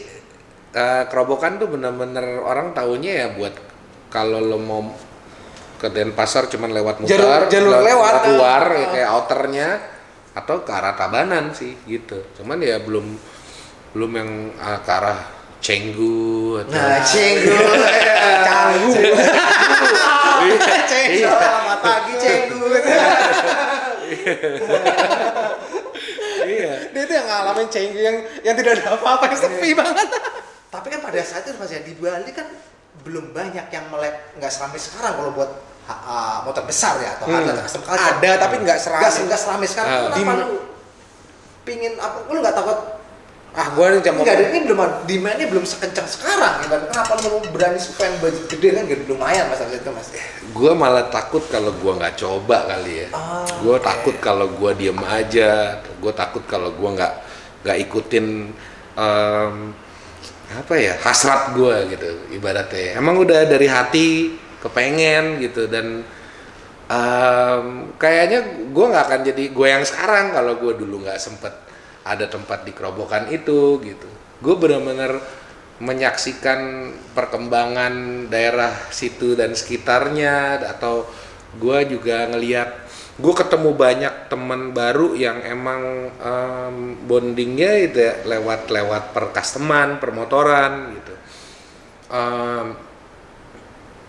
Nggak bisa dihitung benar-benar dari income-nya pada saat itu, dan padahal kalau ngomong dulu jualan t-shirt juga gampang banget kok di situ gitu. Walaupun gue dulu bengkelnya di sana belum aktif banget malah gitu ya. Jadi cuman masang-masang aksesoris aja. Kalau ngerjain yang kerjaan yang berat dikirim ke Jakarta ya? gitu. Atau klien cuman banyak juga klien lokal atau internasional yang akhirnya pesan parts atau build motor lengkap juga ada, yang yang berangkat untuk meeting sama gua ke Jakarta pun juga ada pada waktu itu gitu. Cuman untuk gua maunya gini. Habis itu pulang lagi ke airport, balik lagi ke Bali gitu loh. Jadi ke Jakarta emang benar-benar buat ngomongin motor, Buat ngedilin pesen itu motor, aja. buat ngedilin. Dan 2 bulan kemudian gue kirim motornya gitu, terus kita ride sama-sama di sana gitu, kita ke Pupuan, ke Puduk Bolong. Wow, itu Berarti ke orang-orang sekarang, ayo Bor, kita ke Bali. Gue udah ngerasain kali dari berarti Pantat gua udah panas kali. berarti tuh lu udah ngebaca dari awal nih Bali bakal sekompleks seperti sekarang ini dulu tuh Mas. Apa gimana lu? Nah itu sih makanya gue bilang tadi ya, gue malah takut kalau gua nggak jalanin nasrat gue ya. Banyak banget pengalaman yang itu gue ngerasa gue beruntung banget gue dapet pengalaman itu gitu, dan di masa itu dan pada masa Bali atau daerah daerah sana lah ya, Canggu dan sekitarnya masih benar-benar asri gitu ya. Terus belum Sekredit sekarang lah. sekredit sekarang gitu. Tiap sore gue bisa ada di Eco Beach, yang waktu itu Eco Beach belum pantai favorit gitu. Ya gue ya di warung kalau sore gitu kan. Kalau sekarang terus motor gue ya selalu ada di pantai-pantai yang sekarang lo nggak bisa lagi naik motor ke pantai itu gitu. Ya udah jadi bangunan, udah jadi sudah beach komersil, lah, beach club. komersil gitu. Pantai yang sudah dikuasai. Iya, gue jadinya Lanjut men, gua Oke. isi es batu dulu men. Lanjut aja Mas. Gimana Mas? iya, jadi nggak bisa dinilai pakai uang Nominal, atau ya? nominal lagi gitu loh. Bener-bener momen sih pada masa itu ya, gue yakin gue jalanin terus, dan sampai sekarang pun pertemanannya, terus knowledge yang gue udah dapat dan experience yang gue udah lewatin, itu yang membuat gue sekarang lebih menikmati lagi apa yang kalau gue ke daerah sana misalnya gitu. Berarti Beda. sebelum sekarang ramai orang-orang, ayo kita ride ke Bali yuk. Entah ride sampai ke Bedugul, entah ride sampai negara, entah sampai, lu udah ngerasain duluan ngejelajah itu satu pulau tuh Mas. Iya, nggak satu pulau banget, dan Hampir. emang iya suka-suka kita aja. Kadang kita emang benar-benar ya paling standar kan Ubud Kintamani, turunnya ya daripada balik lagi jalan yang sama, Cari jalan beda. lewat Sange misalnya, terus nongolnya di Denpasar yang udah bagian sana Ayani, gitu. Gatot Kan, Subroto, segala Gatot macam. Subroto gitu kan, itu asik banget kan gitu, dan hal yang nggak bisa lo dapat di Jakarta gitu loh. Kalau lo emang mau ke arah sana ya pulangnya mesti balik lagi kan. Ya. Kalau di sana ya nyasar deh gitu. Iya, masih ya Bali kan? ini berarti. Iya. Gitu. Terus dan nyasar pun juga kalau kita naik motor custom beda kan rasanya gitu. Walaupun naik rigid, kayak gue inget banget waktu itu ride di Bali juga, kita lewatin satu desa, entah kenapa jalanannya itu nggak dibetulin deh, hancur banget. Kayak dikocok. Iya, terus karena semua rata-rata rigid ya kan. Terus dulu kita emang seneng long fork kan, forknya tuh panjang 8 inch over, 20 inch over gitu, panjang gitu. Itu kita ngelihat jalanan halus kayak Fata Morgana. Itu udah halus, udah emas. Terus sampai akhirnya yang paling nggak kuat makin pelan, akhirnya tahu udah halus karena teman-teman yang udah nyampe duluan pada tidur di aspalnya tiba-tiba halus hot mix. Akhirnya itu bener-bener rasanya aspal hot mix kayak bantal, kayak kasur. Jadi lagi loh, kok halus banget nih? Berhenti, wah tidur. Enak banget. Iya. Gitu, saking sebelumnya kita dikocok gitu. Jadi pas sudah aspalnya normal kayak kasur, kita mau berhenti, mau tiduran di aspal gitu. Itu kan, wow, itu nggak bisa dibuat-buat, nggak bisa pakai skenario. Dan waktu itu belum ada Instastory atau Instagram atau apa, nggak harus semua orang tahu atau apa gitu. Cuman itu momen yang priceless sih buat gue sih, nggak akan ya mahal banget itu gitu, dan nggak harus orang tahu gitu. Itu tak terbayangkan gitu. Jadi kombinasi naik motor customnya juga, terus funnya, terus spontaneousnya gitu. Oh bro, kalau lu kan udah namanya udah ngerasain pahit manisnya di industri otomotif atau spesialisnya custom culture ibaratnya build motor ibaratnya. Lu pernah ngebayangin gak sih lu bakal terjun di industri atau di bisnis ini gitu. Dulunya lu pernah ngebayangin gak sih bakal serius gitu, konsisten. Yang paling susah kan konsistensi gitu ibaratnya. Sampai saat ini kan lu masih konsisten, apapun mau terpaan, mau sepi, mau rame, sepi lagi rame lagi. Lu pernah ngebayangin gak semuanya manis kan? Lu pernah ngebayangin gak sih sampai serius ini, deep ini di industri ini? Ya sekarang udah jadi pemasukan utama lu, malah main bisnis lu. Ya kalau sampai sedalam atau sejauh ini sih nggak kebayang ya detailnya ya gitu. Cuman ya emang belum ada alasan yang bikin gue ya ada sih yang bikin males kadang atau bosen atau ya lagi pengen sendiri dulu atau gimana gitu. Cuman ujung-ujungnya ya emang udah hatinya sih ya emang udah mau terjun di sini udah gitu. Dari hal ini bisa, kalau gue lihat tuh bisa ngebuka banyak jalan lagi. Berarti kalau lu punya program acara TV sendiri kemarin gue lihat tuh ibaratnya Chopperland itu kan ngebuka banyak hal baru ibaratnya yang tadinya hal ini nggak dilirik jadi dilirik sama awam jadi kan cuma segelintir orang yang ngelirik kan. Pasti budaya ini kan di Indonesia belum cocok nggak saat itu kan belum cocok. Masih menerima itu untuk beberapa kalangan orang akhirnya ini diterima di seluruh kalangan jadi ini hal yang oke kok. Kita nggak perlu memilikinya tapi bisa mengeksplorasinya udah keren kok bisa. Kalau menurut gua sih. Lu seneng gak sih sebuah hal ini atau custom culture ini banyak orang jadi orang yang tahu gitu. Akhirnya banyak orang yang latah. Lu seneng gak sih dalam sepi lu seneng, jadi rame lu seneng gak sih? Maksudnya lu seneng gak sih dengan adanya pergeseran budaya, pergeseran tren ini sekarang ini? Kalau ngomong impactnya nggak semuanya menyenangkan kan pastinya ya. Cuman kalau ngomong lu jujurnya aja gitu. Kayak gue kasih contoh misalnya gini deh. Olahraga bulu tangkis misalnya. Ya olahraga bulu tangkis. Dulu gue ya suka bulu tangkis kalau lagi zaman Thomas Cup, ya kan.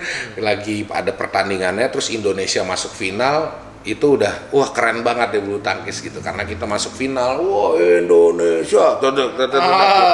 Udah. Cuman suatu hari gue main ke lingkungan teman-teman gue, mereka olahraganya adalah bulu tangkis.Gue ngecengin mulu, ketawain buset deh. Lu olahraganya bulu tangkis. Badminton mainnya gitu, gue cemes lo gitu. Gue masih bercanda-bercanda gitu kan. Gue ngeliatnya gitu, wah iya. Karena gue taunya cuman tepok-tepokan doang kan. Tepok-tepokan ibaratnya yang penting bola balik gitu kan, bola balik. Ya udah, gue akhirnya ngecengin. Ya elah lo olahraga lo gitu. Terus akhirnya gue mulai ikut main, latihan berapa kali. Mulai tahu tuh yang namanya garis-garis kalau segini out atau apa gitu kan. Mulai tahu kalau lo tanding itu, kalau lo main itu ya bukannya harus pukulan lo kenceng aja gitu. Ketika lo bisa ngecop gitu, kayak mau mukul kenceng, taunya lo pukul deket gitu ya misalnya. Itu gue benar-benar, wow gila ya, seru banget ya permainan ini ya gitu. Jadi tergantung lo seberapa dalam mainnya juga sama seberapa deep juga lo tahu permainannya itu juga gitu. Jadi ketika lo ngelihatnya oh ya terang aja Taufik Hidayat yang main ya seru lah gitu. Cuman ketika lo cuman coba aja deh, lo mukul ya bukan asal mukul, bukan asal sekedar balik aja. Ini benar-benar permainan. Itu beda jauh. Jadi ya sama aja sih sama main custom culture gitu ya. Gue akan ngelihat reaksi orang-orang yang emang sekedar ngelihat cuman main di tepok-tepokan doang atau at least mau main yang bener-bener fair, lo bisa ngalahin lawan lo. Dan ternyata gue lihat bulu tangkis itu maco banget akhirnya gitu loh. Mungkin kalau udah kayak bela diri gitu kan, lo bisa bikin orang ambil jatuh nggak bisa nangkep gitu kan. Kalau kita mempelajari lebih dalam ya. Lebih dalam. Nggak cuma di permukaannya aja ya ibaratnya. Kita ngulik lagi maksudnya. Ngulik. Ya. Gitu. Akhirnya kalau lihat custom culture, ya kan kelihatan orang yang ngulik atau yang emang cuma di permukaannya aja gitu. Ya buat gua sih untuk diri gua sendiri ya, gua nggak terlalu take it personally sih ya semuanya gitu ya. Kalau orang yang mainnya di permukaan ya silakan. Kalau orang maunya yang emang ngejar gayanya ya nggak apa-apa gitu. Sah-sah aja. Sah-sah aja gitu. Cuman sering kok kita ketemu emang yang, dan biasanya Universal nemuin orang yang emang sefrekuensi juga gitu. Banyak kok gua akhirnya punya teman-teman yang akhirnya jadi teman baik, dan kalau gue, dan bukan di Jakarta atau di Indonesia aja, kalau gue berkunjung akhirnya kita udah kayak keluarga gitu loh, karena dia tahu gitu gue orangnya nggak main-main kan gitu.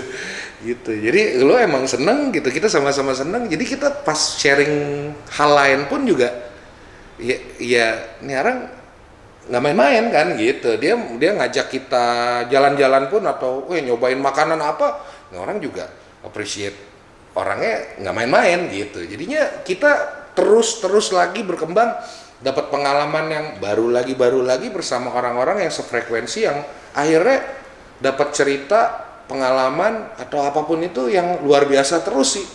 Berarti ini custom culture ini kalau buat lo ya, not about bisnis doang berarti ya? Nggak cuma di bisnis doang? Ya udah gue lah, udah udah ngeblend. Ya udah ya gitu lah ya. Kalau makanya gue seneng kan ya custom gitu. Misalnya gue akhirnya lucu aja, lebih menarik. Misalnya lo mau makan Indomie sebelah, kalau Indomie sebelah sawinya masaknya cuma custom pokoknya gitu. Berarti kan custom culture itu kebatas otomotif kalau menurut lo? Iya, custom everything ya, custom life apa aja lo. Ya lo emang yang bukannya terima apa adanya dari dealer misalnya, atau yang emang dijual produk misalnya begitu gitu. Emang lo orang yang lebih seneng kalau emang lo bisa variasiin atau apapun itu gitu. Akhirnya kan menarik kan kalau lo suka apa-apa yang bisa lo ngulik sih sebenarnya, bahasa simpelnya ngulik. Iya. Cut.